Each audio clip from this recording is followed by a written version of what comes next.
Fecha os teus olhos e vamos orar. Pai amado, estamos na tua presença, queremos pedir a tua bênção sobre nós. Agora, Senhor, que vamos cultuar a ti. Vamos ler a tua palavra, vamos explanar um pouco da tua palavra também, vamos tentar tirar todas as dúvidas a respeito de pensamentos dos mais variados, a respeito das coisas dos últimos dias, e vamos tentar, Senhor, lendo a tua palavra, tirar também todas as formas de doutrinas negativas que foram incutidas na cabeça dos teus filhos. Muita coisa é dita, muitas mensagens são lidas, cantadas, pregadas, e às vezes as pessoas ficam com a mente meio confusa. Ajuda-nos neste momento, porque queremos ler a tua palavra e queremos que a tua palavra seja a nossa lâmpada, a nossa luz. Em nome de Jesus nós te pedimos. Amém. Muito bem, queridos, louvamos ao Senhor, você que já está aí antenadinho conosco. Nós estamos agora querendo falar um pouco sobre as correntes, chamadas correntes apocalípticas. Eu disse a vocês que nós temos as correntes subdivididas. Então nós temos a corrente amilenista, que é a corrente que não acredita em milênio, acredita que Apocalipse é um livro que não vai se cumprir, que depende muito de teorias e tal. Para muita gente, Apocalipse é um livro que não devia estar na Bíblia, né? Só que eles esquecem que o Antigo Testamento tem em vários e vários livros os profetas falando a respeito de textos apocalípticos no Antigo Testamento. Então não se fala só de Apocalipse propriamente dito, de escatologia, de últimos acontecimentos em Apocalipse. Você vê que nós estamos lendo aqui Paulo, nós estamos lendo Pedro, nós estamos lendo Tiago, nós estamos lendo o próprio Jesus, né? As suas palavras sendo ditas por Mateus, por Lucas principalmente, que fez a investigação. Então percebam que nós estamos variando bastante, lemos textos de Ezequiel, lemos textos lindos no Antigo Testamento e vamos tentar falar sobre isso. Então o milênio é uma doutrina bíblica, não adianta dizer que não é, não adianta crer que aquilo não existe mais, que Jesus agora só quer saber da igreja, que Deus abandonou Israel, que tudo do Antigo Testamento foi abandonado. Não, eu infelizmente não posso concordar com isso, porque seria uma Bíblia truncada, uma Bíblia, né, perneta. Se a gente tirar o Antigo Testamento, a gente não vai compreender o Novo Testamento, porque o Novo Testamento é o cumprimento do Antigo, todas as profecias. Por exemplo, quando o povo saiu do Egito, eles mataram um cordeiro. Esse cordeiro é chamado de Cordeiro Pascal. Então esse Cordeiro Pascal, ele era o símbolo de Jesus. Por isso que quando João vai batizar Jesus, ele apresenta Jesus como sendo o quê? Eis aí o Cordeiro de Deus que tira o pecado do mundo.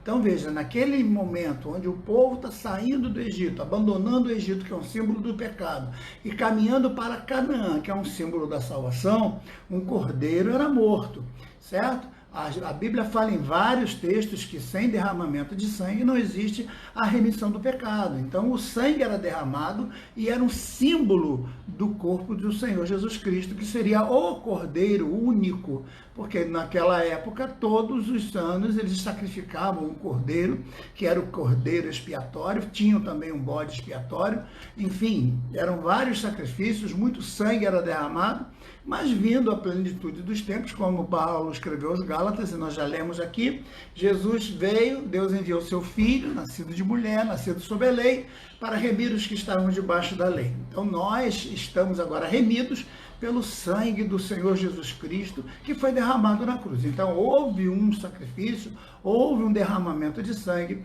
para que a igreja fosse um parêntese à parte desse plano de Deus com a história de Abraão e sua nação e a história do resto do mundo. Então nós temos três histórias aí. A história do mundo, que começa desde a criação do céu lá em Adão, e vem embora, e Deus chama Abraão para que comece de Abraão uma nova história, a partir de Abraão uma nova semente, que seria então a semente de Isaac, para surgir a semente de Jacó, que por sua vez das 12 tribos de Israel. Isso eu já expliquei no passado, essa história, como essas tribos, as datas que tudo aconteceu.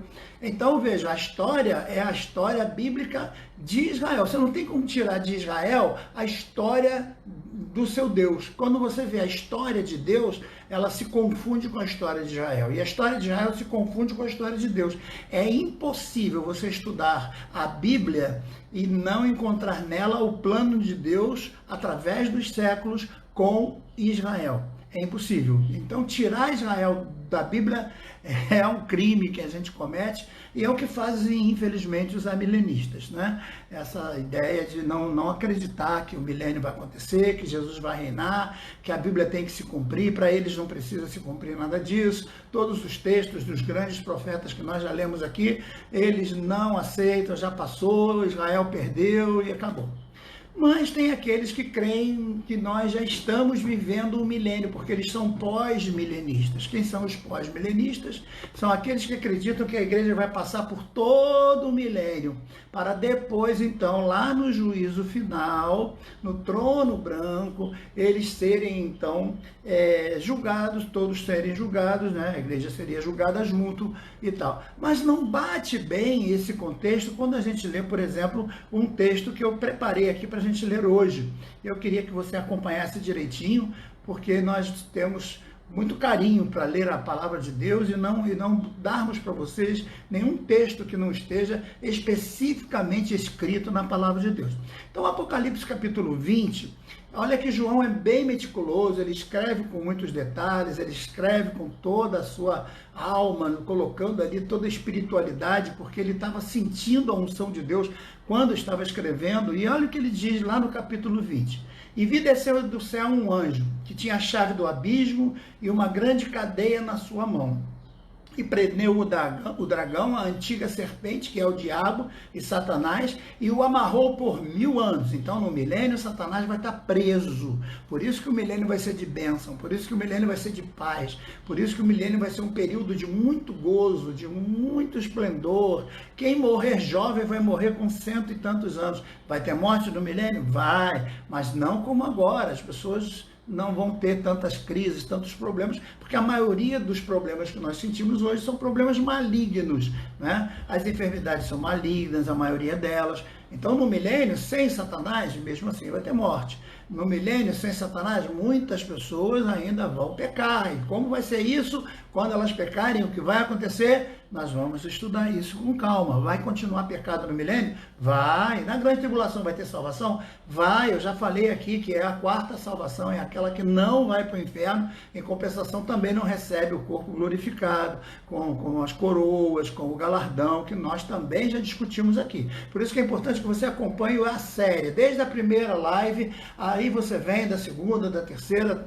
Eu estou enumerando isso, colocando pelas datas, para que você acompanhe direitinho a explicação. Não dá para pegar uma do dia 25 e ler e achar que já sabe tudo. Você vai se perder.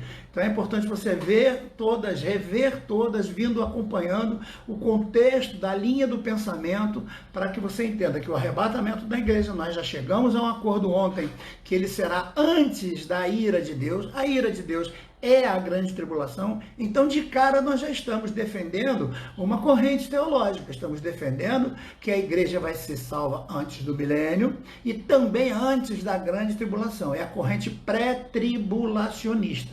Então, nós somos pré-milenistas, porque cremos que o milênio vai ser depois do arrebatamento da igreja. A igreja é arrebatada previamente. E também somos pré-tribulacionista, ou seja, a igreja vai ser arrebatada antes da grande tribulação. Mas eu vou comentar as outras e vou dar os textos que eles pensam, por que eles pensam, certo? Vamos continuar então lendo Apocalipse 20. Então, Satanás vai ser preso. Versículo 3, e lançou no abismo, o qual fechou o selo sobre ele, para que não mais enganasse as nações, até que 1000 anos se completassem. Depois disso é necessário que ele seja solto por um pouco de tempo. Então vi os tronos. Agora presta atenção, você está aqui no versículo 4 agora. Então vi os tronos, vários tronos. De quem? Quem está sentado nesses tronos? Né? Lógico que esses tronos, como você vai ver lá no capítulo 4 e o capítulo 5 do próprio Apocalipse, são os 24 anciãos. representados por 12 das 12 tribos de Israel, aqueles que sacrificavam cordeiros, aqueles que seguiam a lei, aqueles que cumpriam os rituais, eles eram salvos, sim. Por isso que lá quando Jesus fala do seio de Abraão, tem lá o Lázaro que estava lá, embora fosse pobre, mas era convertido, estava lá na presença do Senhor e estava lá no seio de Abraão, aguardando. Olha, veja que coisa linda, quando aquele homem lá da cruz, o bandido lá da cruz, ele diz para Jesus assim, olha, Senhor, lembra de mim quando entrares no teu reino. Aí Jesus diz assim, hoje mesmo estarás comigo no paraíso. Ele não diz no seio de Abraão, ele já fala no paraíso, porque ele, Jesus, ele foi até o seio de Abraão. A Bíblia diz, através do próprio Pedro e outros textos mais, que ele levou o cativo ao cativeiro, ou seja, ele tirou aquele seio de Abraão de onde ele estava, porque dali dava para ter contato visual com o outro lado, e não ficava legal você estar ali gozando de bênçãos e vendo um parente, por exemplo, sofrendo do outro lado. Então Jesus tirou aquilo ali, levou esse cativo cativeiro para um outro lugar, que agora quando Paulo vai ser arrebatado, ele não vai mais usar a expressão paraíso, ele vai usar a expressão terceiro céu, num contexto mais espiritual. Então veja que coisa linda, são as coisas de Deus, e a Bíblia tem essas riquezas todas para nós podermos analisar com calma. Então vamos lançar aqui. Então Satanás foi lançado, né? E depois, por um pouco de tempo, ele vai ser solto de novo para enganar as nações, mostrando o quê? Que os homens, mesmo depois de 1000 anos, Jesus reinando, mostrando que existe bênção, que existe paz, que existe condição de alimentação. Isaías diz, ó, vinde, comprai sem preço e sem dinheiro, pão, leite e mel. Pão, leite e mel no reino do Messias não vai ter preço, vai ser entregue de graça em todas as casas. Pão, leite e mel de graça. Por quê? Porque o reino do Senhor Jesus Cristo vai ser um reino de riqueza, de grandeza. Então Deus não é contra a riqueza, Deus não é contra a prosperidade, Deus não é contra você comer bem, viver bem. Não, não, não. Essa coisa de dizer que Deus quer que todo mundo viva maltrapilho, isso é um espírito maligno, isso é coisa que vem lá de uma outra religião que não é a nossa. Deus quer sim que você viva bem, só que essa prosperidade, ela acompanha aquele que tem fé. Aquele que tem fé não acompanha a prosperidade. Aquele que tem fé não busca o Senhor por causa da prosperidade. Mas a prosperidade vem sobre a casa de todos aqueles que buscam o Senhor. Por isso que o salmista vai dizer, fui moço, hoje sou velho, nunca vi um justo desamparado, nem a sua descendência mendigar o pão. Então perceba que a prosperidade tem a ver com Deus. A miséria tem a ver com o diabo. A miséria tem a ver com o pecado. E a grandeza de Deus tem a ver com a salvação. Então perceba isso. Hoje muita gente vive na miséria e eles tentam culpar Deus. Mas será que Deus tem culpa? Nós vamos ler a Bíblia. Vamos entender por que tanta miséria acontece no mundo ainda hoje. Então ele viu tronos, vários tronos. Então nós somos esses que vamos sentar, os representantes dos apóstolos, que somos nós, a igreja. Então 24 das tribos de Israel, 24 que representam 12 da tribo de Israel, mais 12 dos apóstolos, 24, formando a igreja do Antigo Testamento, Abraão, Isaac, Jacó, Davi e tal, e a igreja do Novo Testamento, Paulo, Tiago, Pedro e todos os outros, você e eu que somos do Novo Testamento. Certo? Então, versículo 4, e vi os tronos e os que estavam assentados sobre eles, foi dado poder de julgar, certo? Ponto e vírgula. Opa, então ele vai mudar agora aqui.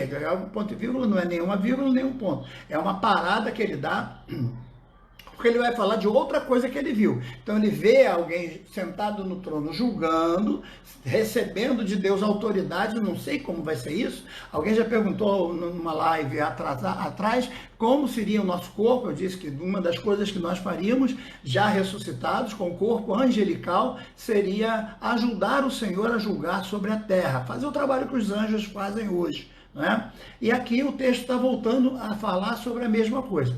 Aí, ponto e vírgula, ele diz, ele viu também, além daqueles que estavam assentados sobre o trono, ele viu as almas daqueles que foram degolados por causa do testemunho de Jesus e da palavra de Deus, e não adoraram a besta. Agora já está falando desses que vão ser mortos na grande tribulação, mas não vão aceitar o sinal da besta, não vão confessar, não vão deixar de amar, de confessar Jesus, mesmo pela dor. Nós estamos vindo vindo pelo amor, eles virão pela dor, certo? Então não confunda, não use esse texto de forma errada, essa ideia de forma errada. Ah, eu vim pela dor porque eu estava com dor de barriga. Não, isso não tem nada a ver com aqueles que virão pela dor na grande tribulação, porque vai ser dor mesmo, incomparável, insuportável, certo?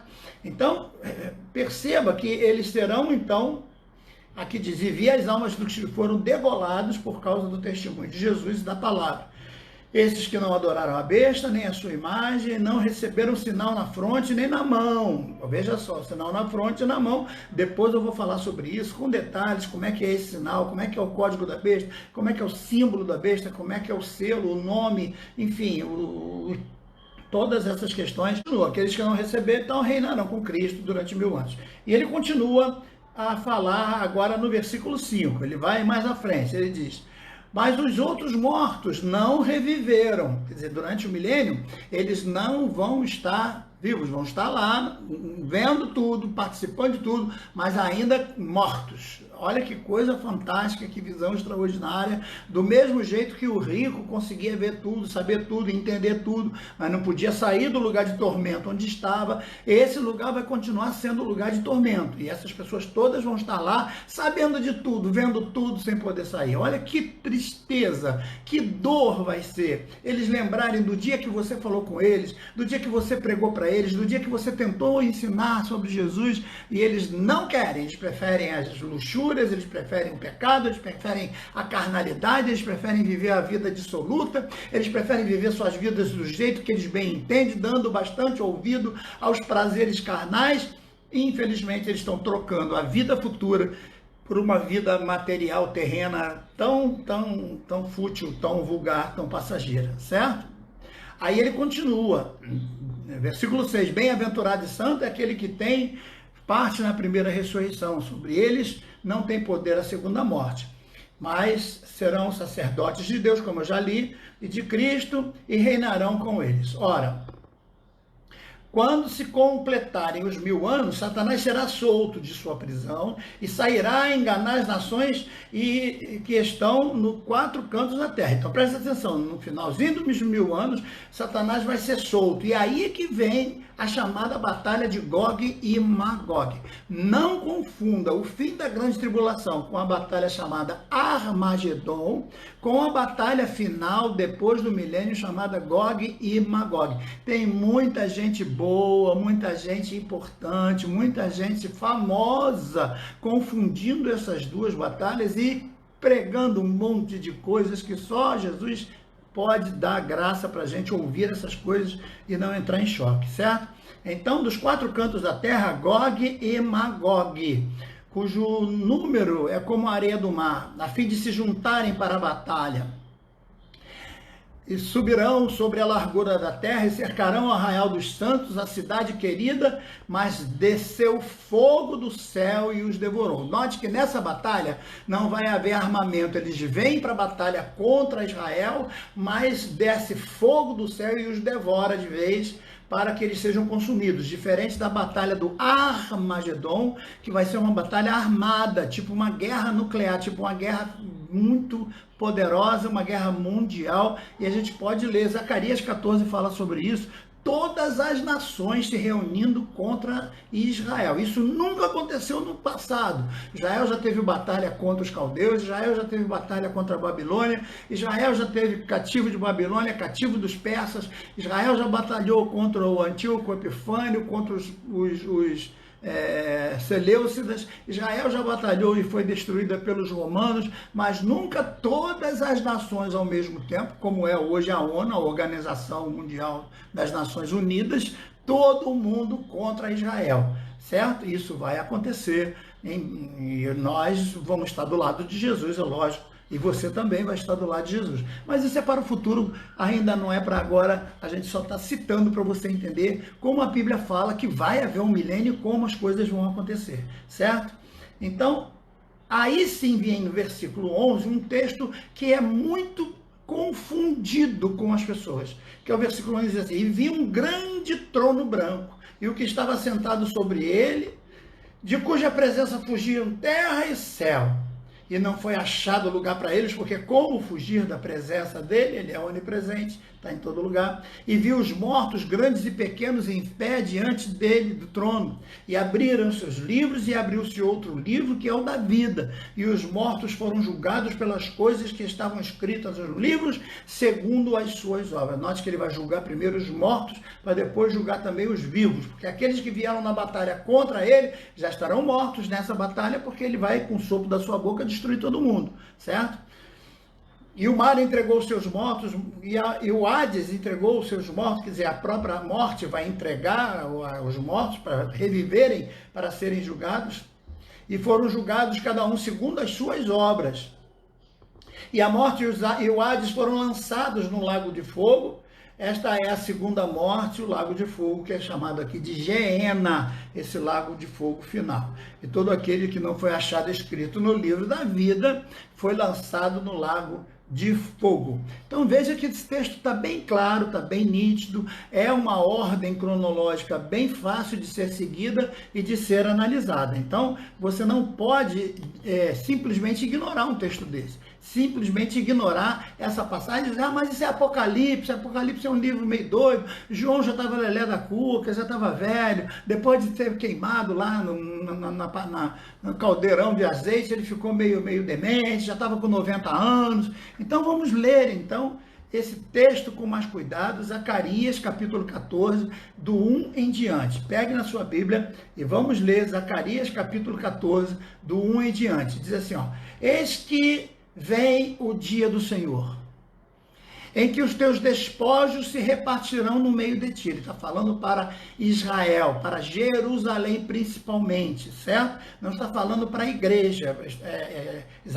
Zacarias profetizando para a sua Judá, a sua igreja, a sua congregação, o povo de Judá, e para a reconstrução do templo e tal. Eis que veio o dia do Senhor, eis que teus despojos se repartirão no meio de ti, pois eu julgarei todas as nações eu ajuntarei todas as nações para a peleja contra Jerusalém. Nunca existiu isso. Nunca todas as nações vieram para cercar Jerusalém.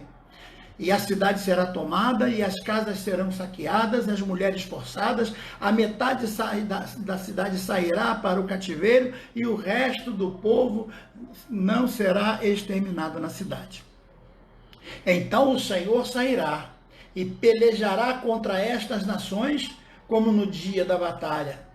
Naquele dia estarão seus pés sobre o monte das oliveiras. Então veja que essa batalha é o fim do Armagedon, e é quando Jesus vem para salvar aqueles remanescentes que ficaram vivos clamando pelo Senhor Jesus. Mas como eles vão fazer isso? A igreja não vai estar mais aqui para pregar. Quem vai pregar? Deus vai levantar duas testemunhas. Duas testemunhas vão pregar a respeito do evangelho do reino, não mais o evangelho da graça, porque a porta da graça se fechou, a igreja sobe, o Espírito Santo não está mais aqui para convencer do pecado, da justiça, do juízo, vai ter que ser pela lei, a graça se fecha, começa de novo a lei, e essas duas testemunhas vão começar a falar sobre as profecias, lembrar a eles esses textos. E a Bíblia diz que 12 mil de cada uma das tribos, portanto 144 mil, serão salvos nessa pregação, serão convertidos nessa pregação. E estes 144 mil, que tem religião aí fazendo uma confusão dos infernos, né? Eles pregando um monte de bobagem, esses 144 mil vão se juntar às duas testemunhas e vão pregar o verdadeiro evangelho do reino, ou seja, o verdadeiro Messias não é o anticristo, mas aquele que veio como filho de José e de Maria e que eles crucificaram, perdão. Então vejam, eles vão ter os seus olhos abertos. No final da grande tribulação, depois de estarem sendo perseguidos, depois do anticristo ter descumprido o pacto, depois de eles estarem sendo perseguidos pelo anticristo, e o anticristo ter se revelado como sendo um ser diabólico completamente possuído, eles vão ficar totalmente desesperados, muitos serão mortos, degolados, assassinados, e eles então vão começar a clamar, ó Senhor, Senhor, nos perdoa, manda-nos o nosso Messias verdadeiro. E aí sim, Deus vai ouvir o clamor, porque como Paulo diz, todo aquele que clamar o nome do Senhor Jesus Cristo será salvo. Mas veja a salvação, como eu já falei, salvação da alma para galardão, salvação da alma para não ir para o inferno, salvação para ser curado, salvação para ser liberto de demônios. São 4 os tipos de salvação na Bíblia, eu já falei isso nas lives anteriores, certo? E o texto diz que naqueles dias estarão seus pés sobre o Monte das Oliveiras, que está defronte de Jerusalém, para o Oriente, e o monte será fendido ao meio, do Oriente para o Ocidente, e haverá um grande vale, a metade do monte se removerá para o norte, e a outra metade se removerá para o sul. E o texto continua: e fugirei pelos vales dos seus montes, pois o vale dos montes chegará até Azel, e fugireis assim como fugiste no dia do terremoto, nos dias de Uzias, rei de Judá.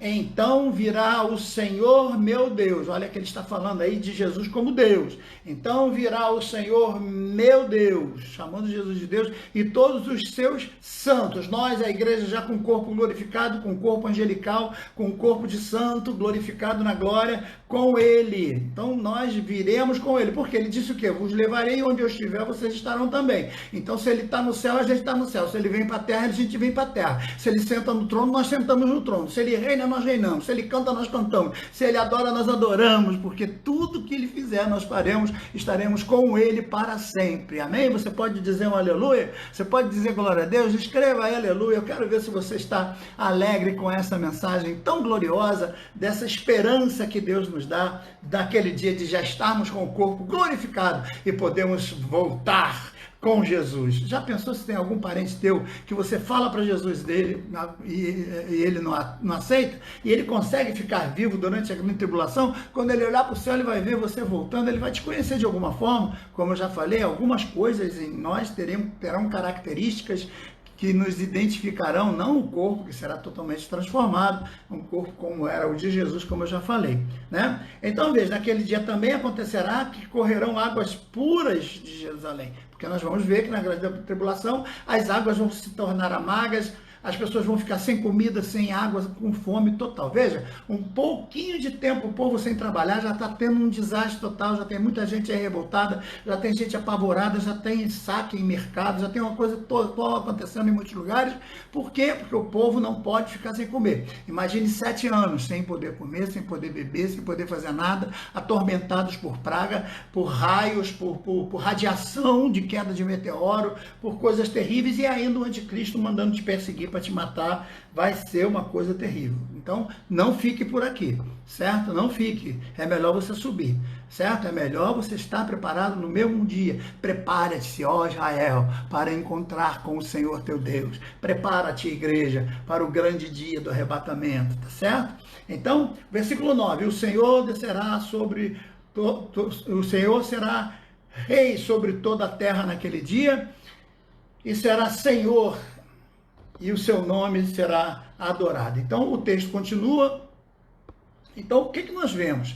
Esse texto nos mostrando que Jesus vai voltar já glorificado, pisando na terra. Então no arrebatamento ele fica no céu, nós subimos, somos transformados, 7 anos ficamos por lá, participando dos manjares que o apóstolo João viu nos capítulos 4 e 5 de Apocalipse, e depois é que nós vamos descer com Jesus para reinar sobre a terra, já no final da batalha do Armagedon, tá certo? Então, o que essas correntes dizem? Que, infelizmente, nada disso vai acontecer.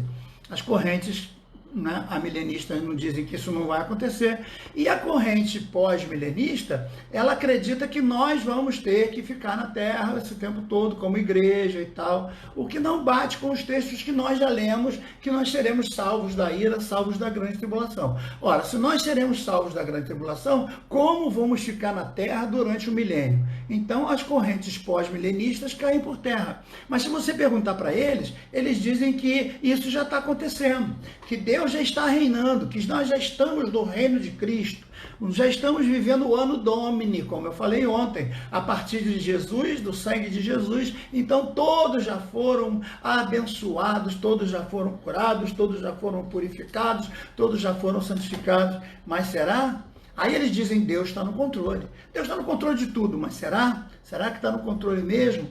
Infelizmente, ter o controle de tudo não significa ter a posse de tudo. Já expliquei isso. Falei a respeito do apartamento. Quando alguém aluga, né? É muito comum você alugar um carro. Enquanto você está com um carro alugado, você vai para onde você quiser. Você entra no carro, você não entra, deixa o carro na garagem, não deixa. O dono não pode fazer nada enquanto você estiver pagando o aluguel. Depois que você devolve o carro, aí ele vai ver se está amassado ou não e você vai ter que pagar. Mas enquanto o carro estiver com você, a autoridade está com você. Então Deus é dono do carro, mas a autoridade de usar é tua porque você está pagando. A mesma coisa aconteceu com o homem. Deus deu todo o domínio para o homem e o homem deixou Satanás entrar e dominar. Então quem é que domina esse mundo? A Bíblia já diz, o mundo inteiro jaz no maligno.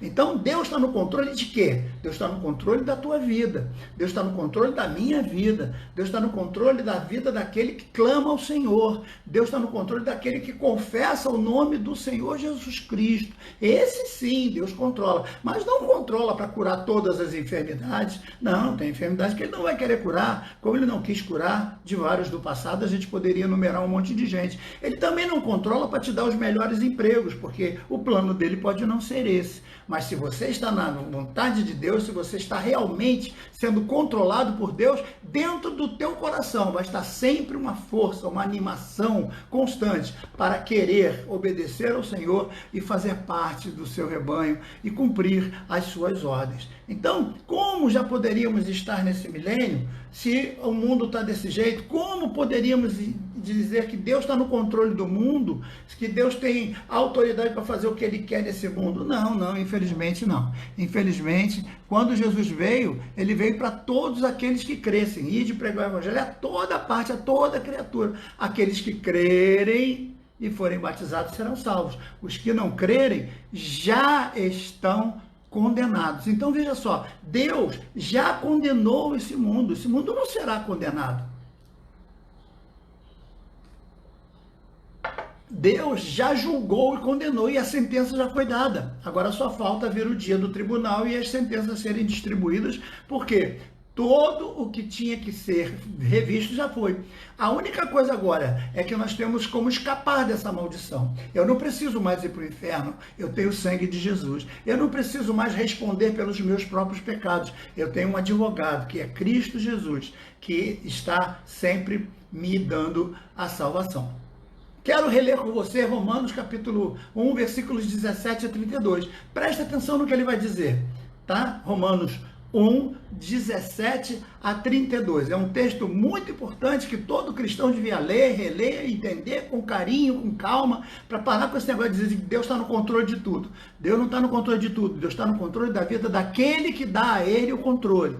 Deus só dirige o carro de quem quer que ele dirija. E eu já falei isso para a igreja, eu vou falar aqui. Não adianta você querer dirigir o carro e chamar Jesus para acompanhar você. Não. Ele entra no teu carro, se você o convidar, mas o carro só vai andar se ele estiver no comando. Então, ele tem que estar no comando. Jesus tem que comandar, é ele que dirige. Se Jesus está no teu carro, é ele que dirige o carro.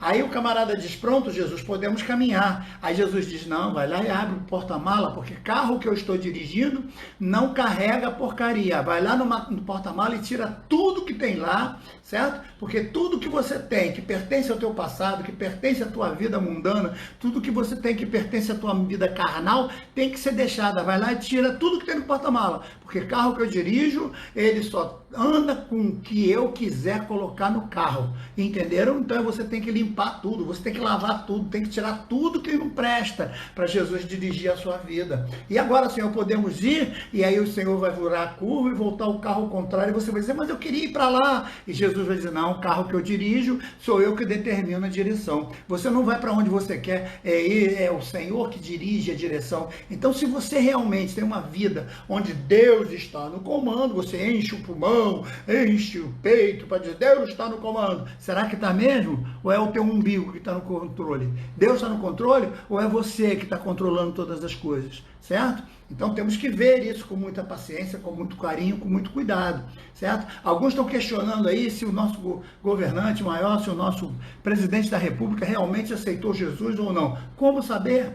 É o tipo da pergunta que ninguém deveria fazer. Agora, publicamente, ele se ajoelhou diante de todos e disse que aceitava o Senhor Jesus Cristo na vida dele. Ele disse que o Senhor Jesus Cristo é Senhor da vida dele. Essa é a declaração pública que ele dá. Assim como eu acredito que você que frequenta a igreja todo dia está salvo. Quem sou eu para julgar você? Mas tem muita gente por aí que tem o termômetro espiritual e pode decidir se realmente o presidente é crente ou não e tal. Eu não me meto nessas coisas. Se ele disse que ele é crente, o problema é dele. Tem muito deputado que diz que é crente. Eu não sei de nada, não vejo nada, não posso falar, certo? Eu creio, se ele diz que ele é crente, eu dou aleluia, glória a Jesus. Agora, quem vai julgar a todos segundo as suas obras é o Senhor naquele dia.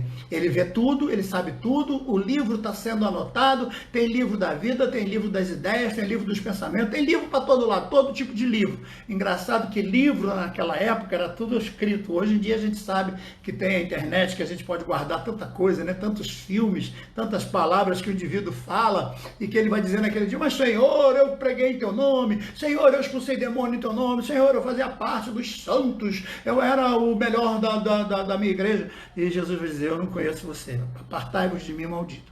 Então vamos lá, Romanos 1, verso 17 em diante, diz assim, porque no Evangelho é revelado, de fé em fé, para a justiça de Deus, como está escrito, mas o justo viverá da fé. O justo não vive da carne, não vive dos desejos carnais, não vive da vontade própria, não vive daquilo que ele realmente colocou na sua cabeça para viver, não. Ele vive da fé. O justo viverá da fé. E o 18, pois do céu é revelada a ira de Deus contra toda a impiedade e injustiça dos homens que detêm a verdade em injustiça. Do céu desce a ira de Deus. A gente já leu esse texto, está lendo de novo.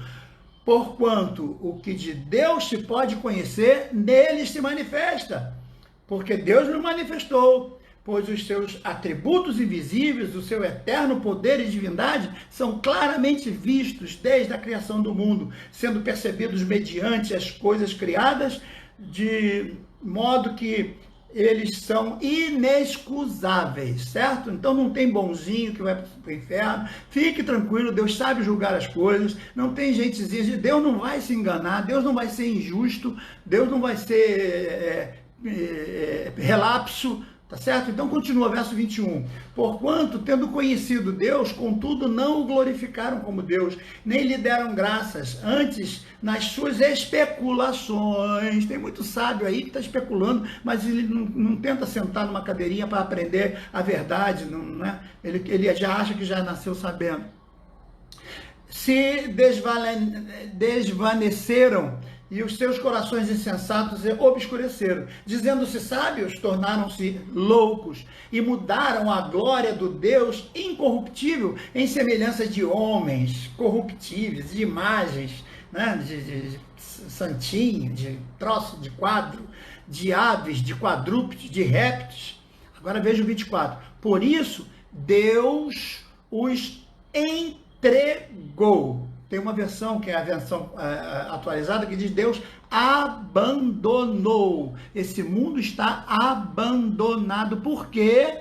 Nas concupiscências dos seus próprios corações. A imundície, olha só, eles vivem numa imundície, usam os seus corpos para serem desonrados entre si. É gente que trai o marido, é gente que trai a esposa, é gente que tem 2, 3 amantes, é gente que pega o dinheiro dos outros, é gente que se contamina com as coisas que não são suas, é gente que não tem palavra, não tem honra, entendeu? É uma pouca vergonha que a gente vê para todo lado, para serem desonrados entre si. E olha o versículo 25. Pois trocaram a verdade de Deus em mentira e adoraram e serviram a criatura antes do seu Criador, que é bendito para sempre. Amém. Pelo que Deus os entregou às paixões infames, porque até as suas mulheres mudaram o uso natural. do que é contrário à natureza. Estão percebendo isso aqui? Que coisa terrível? Hein, meus irmãos? Olha que texto extraordinário, né? E a gente precisa pensar bem e analisar como está sendo a nossa vida, que tipo de ouvidos estamos dando para essas coisas que estão sendo ditas. Amanhã nós vamos ler outro texto, amanhã nós vamos continuar falando sobre isso e o Senhor, por certo, estará clareando a nossa mente para continuarmos na sua presença. Quero convidar você